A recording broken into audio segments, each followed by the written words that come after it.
Assalamu alaikum rahmatullahi wa barakatuh. Welcome to the fourth part of the seven deadly sins. In this part, we're going to discuss about the sin of riba. بِحَرْبٍ مِّنَ اللَّهِ وَرَسُولِهِ. And they declare war with Allah and the Rasul because of the interest they take. Now, riba literally it means increase, and jurisprudence it means increase in particular things. There are two types of riba: riba and isaya, delayed riba, and riba al-fadl. Riba and isaya, it is when you take somebody comes to you and they ask you for a loan, right? So if I've come to you and said, "Can you give me a loan?" and you told me that on the 3rd of October today you have to pay me my loan back, and I come to you and I tell you I need time, I request time from you, I want extension, I cannot pay you back. Okay, my circumstances will not allow me to give you the money back. So I come for an extension, and you say to me, right, I will give you the extension. I will extend the amount of time for you on the condition that now you pay me double the amount, you pay me interest on it. You are taking advantage of my situation. Okay, I have no choice but to agree with your condition. Why? Because I cannot pay you on the time that I told you I'll pay you.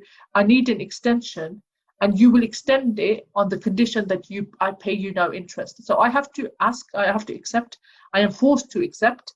And Allah subhanahu wa ta'ala tells us, however, if the borrower has financial difficulties, so if a borrower is difficult, it has difficulties in paying you back, then defer the payment until circumstances improve. And what would be better if you understood fully to forego the entire loan. Okay, so if somebody cannot pay you back the loan, at least give them a grace period. Okay, give them a grace period without adding interest to it, without taking advantage of their situation and making things difficult for them. Riba al-fadl, it means excess in usury, selling an item of the same time but for more. The 6 categories that Prophet ﷺ forbade us in increasing the price due to the weight and measure, and that's gold, silver, barley, dates, salt, and wheat. These things, they should be exchanged in the same weight and measure on the spot. You need to give the money on the spot. Why? Because the weight and measure can differ. If I was to buy gold from you today and I said to you, right, I want to buy gold from you today, and I take the gold, but I will pay you next week. By next week, the value of the gold may increase or may drop.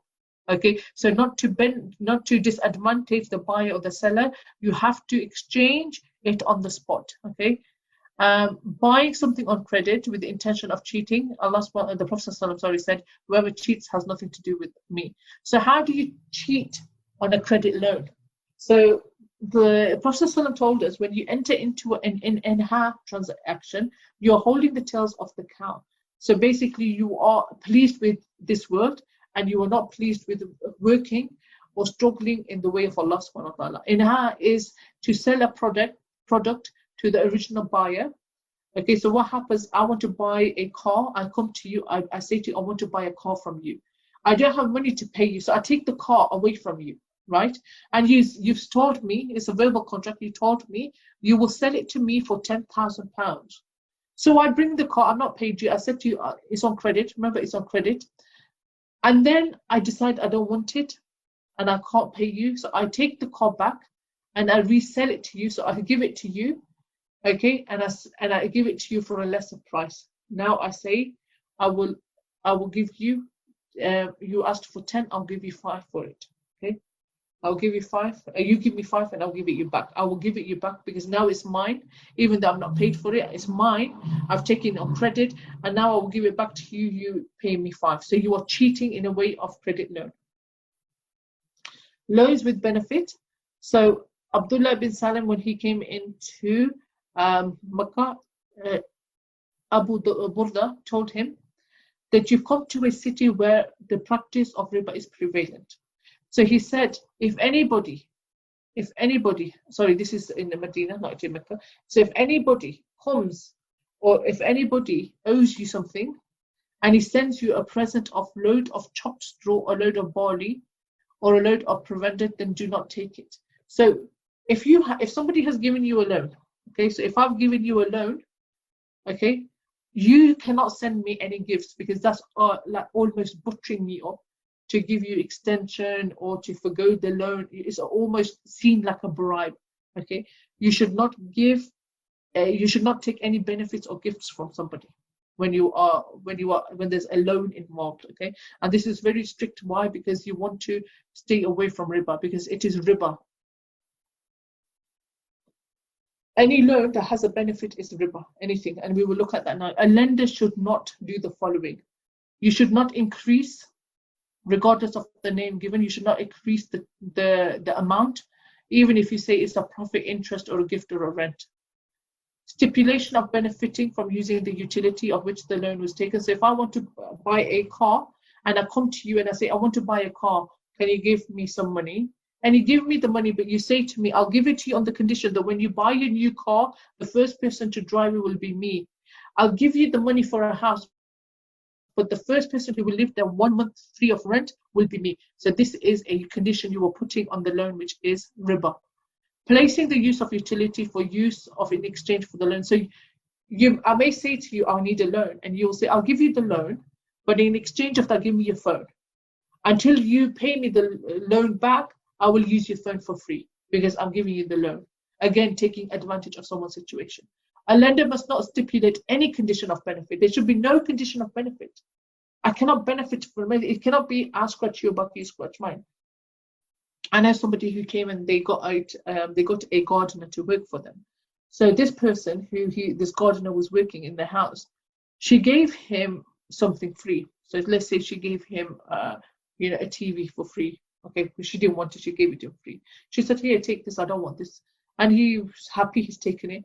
So he continues doing the work, and she said, how much is the price? And he told her the price. She said, but I gave you the TV as a gift, so now you should reduce for me the price that you are quoting. This is riba. Why? Because you're mixing two transactions. If you're giving a gift away to somebody, that's a separate transaction. You give the gift away. But you don't say to the person, I've given you this, now that I've given you this, you should now do me a favor and reduce the price. This is clear riba. A lender must not anticipate it. Even if I give you a loan, and if I am waiting for you to give me a gift and you give me the gift, I cannot take it because it is riba. Okay, I cannot take it. I cannot accept a gift unless you want to give it out of free will, because Allah subhanahu wa ta'ala says in the Quran, pay back your loans handsomely. If you want to pay back your loan and as a token of appreciation, you want to give something, but you have to know that the lender is not expecting. As long as you know the lender is not expecting anything from you, and you don't have the niyyah of giving them the gift to say to them, okay, I'm butchering them off for next time that they give you, they're more inclined to give you a loan, then you, depending on the intention, you can give it. And if you have so for example, if you're taking a loan from me and we are in the habit, every month when we get paid from our work, I take you out for a meal, and this is a habit, we have been doing this for many years, and this is what is something that we do, that can carry on, because that is not dependent upon the loan. Okay, it has nothing to do with the loan. It's something that we were used to do before the loan. But say I took the loan and then I start taking you out for a meal, say, okay, I'll pay for your meal. This can be riba. This is riba. Why? Because I'm butchering you up. I'm doing this because of the loan you have given me.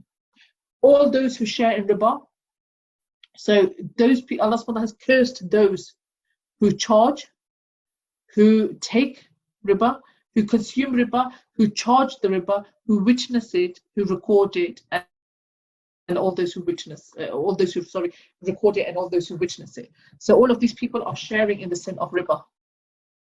Possession. الذين يقولون الربا لا يقومون إلا كما يقوم الذي يتخبطه الشيطان. And those who consume riba, they will not be able to stand except with the standing of that who has been hit by the shaitan min al-masi, with his touch. ذلك بأنه قالوا إنما البيع مثله ربا. It is because of what they say. They say trade is like riba. وأحل الله البيع. But Allah subhanahu wa ta'ala made al-bay' al-trade halal. وحرم الربا, and He made riba al-haram for you. فمن جاءه موعظة من ربه, and whoever takes the warning from Allah subhanahu wa ta'ala and gives up فانتهى فله ما سلف, except for what has passed, then in his case Allah subhanahu wa ta'ala will let it go because it's in the past. وَأَمْرُهُ إِلَّا اللَّهُ وَمَنْ عَادَ فَأُولَٰئِكَ أَصْحَابُ النَّارِ هُمْ فِيهَا خَالِدُونَ. Allah subhanahu wa ta'ala is saying, then those who give up riba, except for those who give up riba and for what has passed, in their case, what has passed. But those who return to it, they are the companions of the fire, and in that they will remain forever. And this is a translation of the ayah. Some of the people that have talked about this ayah, they've basically said that the commentary to this ayah is that the people who take riba, they are those who stumble in life, who in their case who are strangled and possessed by shaitan. And the touch of shaitan refers to madness. If you take riba, it's a touch from shaitan and you will feel it. It's like having a strangled life and being possessed by the Satan. And this some of the scholars have said this is a physical possession. He can possess you. Ibn Kathir says it is the one who raises from his grave on the day of Akhirah unbalanced and in a fit of madness. You will be fumbling around. Ibn Hatim says, related to a hadith from Ibn Abbas in his tafsir, and he says, those who devour interest will be resurrected on the day of judgment insane in a suffocating fit of madness. Al-Qurtubi said in this verse, it is a proof against those who say insanity is only physical and Satan does not enter them nor touch them. So insanity can be physical. It can be physical. It's not that it's not physical, but it can also be spiritual or mental. Okay, and it is mental. Mental insanity is a mental aspect that you feel, but it can be spiritual that is affected by shaitan, by external forces.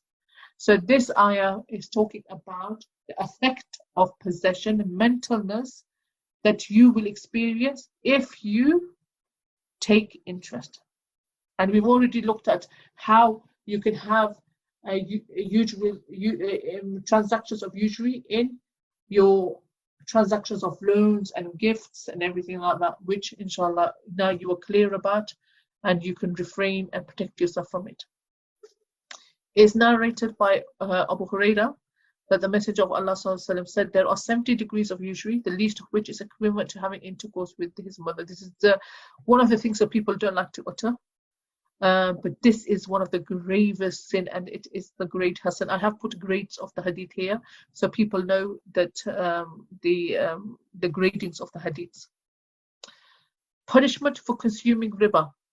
Prophet ﷺ said he had a dream once, and he proceeded till he reached a river of blood where a man was standing and on his bank, and there was another man with stones in his hand. And there was a man in the middle of the river who tried to come out. And every time he was trying to come out, the man with the stones sitting at the bank of the river was throwing stones in his mouth and forcing him back into his original place. So he's forcing him to go back to this river of blood. So whenever this man tried to come out, the other man who was sitting there with stones was throwing stones in his mouth. And the Prophet ﷺ asked, who is this? And he was told, this is a person who is a riba eater. And please don't forget to like, subscribe and share this video. You can access all our courses from our website. Please check the description box in this video. Jazakumullah khair. Assalamu alaikum wa rahmatullahi wa barakatuh.